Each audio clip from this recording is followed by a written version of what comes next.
welcome back to Wreckless Millennial Wednesdays. Wow, I cannot say the word millennial like to save my life. What's up guys, welcome back to Wreckless Millennial Wednesdays. Today we're going to be talking about why you spend money, the behaviors behind your spending habits. I've done a lot of research today, so we're going to talk about it. If you're new here, my name is Destiny, and if you're not new, welcome back. So before I get started with the research I found on why you spend money and the behaviors that go behind your spending, I just want to say that I have been through all of these. Literally, like, it's been a list of I fit the shoe for every one of these items I'm going to list, and I'll just give you a little snippet of like what I went through whenever I was in that kind of like situation, and if I'm still in that kind of situation. So the first thing I want to talk about is like so easy to pinpoint. It is your parents. So as a little kid, you're watching your parents spend money, you're growing up, you're like, okay, that's okay to buy, this is okay to buy. And when you go to people's house, maybe they bring a gift or something, they bring food, they bake something, but they have to go out and get the ingredients for it, or they bring flowers, or they bring whatever to that person's house because they feel like they can't come empty-handed. So you take on that tradition for yourself when you grow up and you're like, oh my God, what am I gonna get so-and-so? I'm going over their house, I can't come empty-handed. And that could hurt your spending. If you have a budget for the month and then so-and-so invites you over on the 15th of May and it's like the 12th and you're like, oh my God, what am I gonna bring them? Nothing. That doesn't fit in your budget. You don't need to bring them anything. It's just so like souped up in your head that your parents did it, then you have to as well. Wow. That was so difficult. So the next thing we're gonna talk about is society and social media. So we all know, we've all been through this. You see influencers on Instagram, YouTube, Twitter, promoting all these products and stuff, and they just look so happy using them and they tell you they work so great.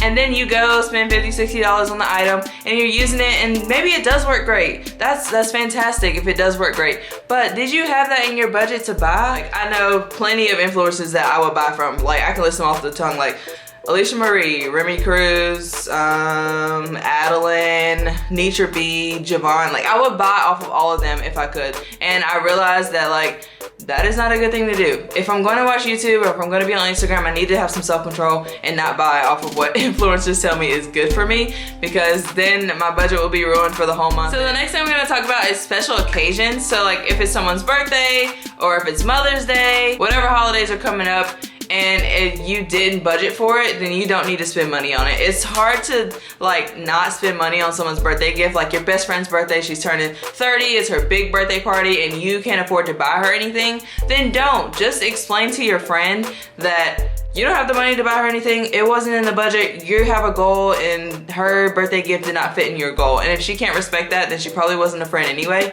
because friends really want to like uplift you and keep you towards your goals and, you know, push you along to get to the end goal that you've already planned for yourself.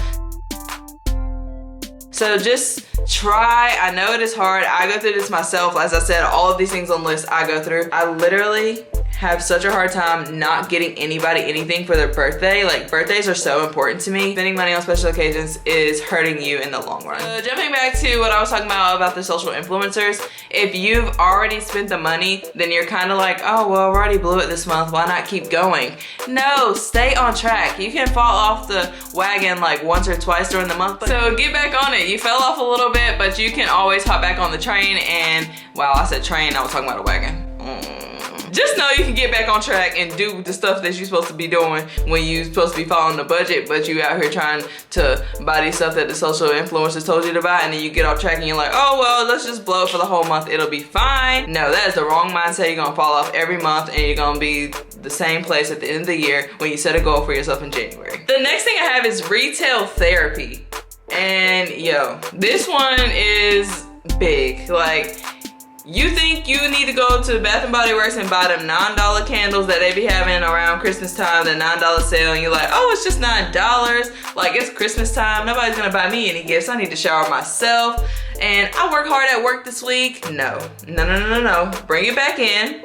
Did you plan for the outfit and did you plan for them candles? Now, if you plan for it in your budget, by all means, spend the money. For me, no ma'am. We have debt to pay off and we need to be staying on track, because I've already bought things for myself on a credit card that I should be paying for. I was feeling that one. That hit home. So this next thing I like live and breathe by, basically, it is called justification.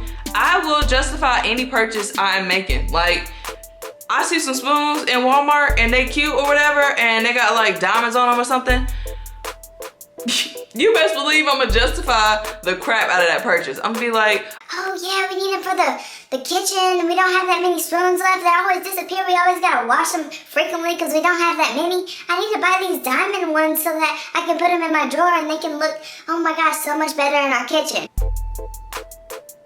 really? Justification, anybody can do. It is so easy, especially with food. Like if you're in the drive-thru and you're like, oh no, this isn't in my budget, but I'm gonna stop by McDonald's anyway because I'm hungry. You can't deny me food, right? You know you got food at the house. You went grocery shopping with your grocery budget. Justification is so hard to go, so hard to get out of. I'm in justification right now. I will justify anything, but we need to get it together on the justification train because honey, it's not gonna work out for you in the long run. The next one involves like, I don't even know. The next thing I'm gonna talk about is not weighing the potential outcome of your spending. Whenever we are spending money on that credit card, you're not really weighing like how much it's gonna hurt you in the long run because you're not really thinking about interest or anything while you're at the store. You're just thinking about like how much money you have like on the little like credit and how much you can spend and how much you don't need to go over. But in reality, you need to be thinking about, do you have the money to pay for it right now? If you don't have the money to pay for it right now, should you really be buying it? Do you really need it? And then don't go back to that justification phase trying to tell yourself that you need it and you really don't. The next thing I'm gonna talk about is something that happened to me recently. So in my like April budget versus actual spending video, I realized that I have a like actual problem. Like it's actually in a situation.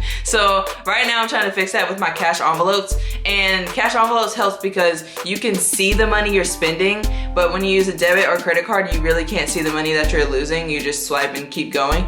But when you're using cash, you see that that envelope is getting, you know, pretty empty and you keep pulling out money out of it and eventually it's gonna be gone. And that is the same thing with the credit card, but it's different because we don't feel it like within our souls that we're spending so much money, and then at the end of the month you're like, dang, why am I so broke? Think about how you feel when you spend cash versus how you feel when you spend on a debit or credit card. I know for me the cash envelopes are so much better just because I can see the money literally leaving my hands and leaving my envelope, and I have like a measly $3 left in my envelope, and then I have to buy grapes from the grocery store with $3 in my grocery budget. And I literally can't get the grapes because I have $3 and you know grapes is high out here. Just think about how you spend your money. Do you spend it in cash? Do you spend it debit, credit card? Are you following your bank account like you should? And if cash will be easy for you, then make the switch. Y'all, the last one I'm gonna talk about is something everybody is working on. It is self-discipline.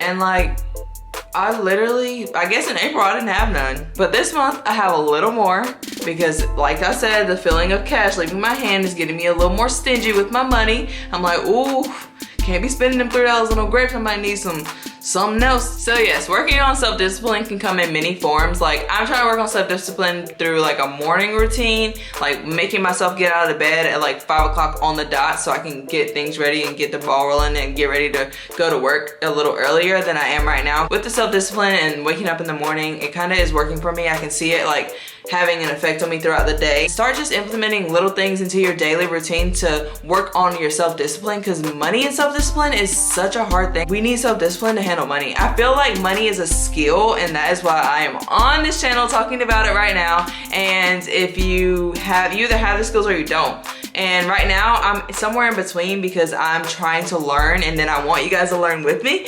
So yeah, figure out that self-discipline. All right guys, I hope you learned something from this video. If any of these fit you or you know somebody that it fits or whatever, share this video with somebody and like let them know like you need to learn self-discipline, you need to start spending cash, you need to do this, you need to do that. Don't say it like that because they're gonna cuss you out. Just say, maybe you should try this. Maybe you should learn some self-discipline through these kinds of acts. Because you're telling people you need to do something, you already know how that's gonna work out. All right, with all that being said, I'm going to end the video now. If you liked it, give it a thumbs up. If you're not subscribed, go ahead and hit the button for more content, and I'll see you in the next one.